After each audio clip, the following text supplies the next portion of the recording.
मनोज जरांगे यांनी राज्य सरकारला नवीन अल्टिमेटम दिलाय। 5 जानेवारीपर्यंत मराठा आरक्षणाचा विषय मार्गी लावावा असा अल्टिमेटम त्यांनी दिला आहे।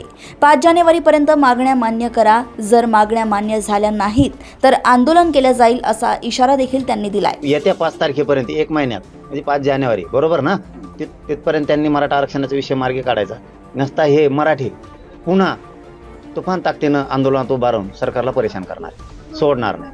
5 तारखेपर्यंत त्यांनी मराठा आरक्षणाचा विषय सगळा मार्गी काढायचा। 83 क्रमांकाला मराठा आणि कुणबी एक आहे, तोही विषय मार्गी काढायचा। 2004चा अध्यादेश आहे, त्याच्यातही दुरुस्ती करायची। त्यांनी सगळेश्वरीची अंमलबजावणी सुद्धा करायची आणि हैदराबादच्या गॅजेटचं, सातारा संस्थांचं, बॉम्बे गव्हर्नमेंटचे हे तिन्ही गॅजेट लाखो पोरांवरती केसेस झालेले आहेत, त्या मागं घेण्याचे जे आपल्या 8-9 मागण्या आहेत पूर्वी सरकारकडे दिलेलं आहे हेच सरकार होतं, त्यांनी त्या पूर्ण मार्गी काढायच्या नसता पुन्हा मराठ्यांच्या सामोरं त्यांना जायचं, हे मात्र त्यांनी लक्षात ठेवायचं। भापीत गुरमीत मस्तीत जगायचं नाही।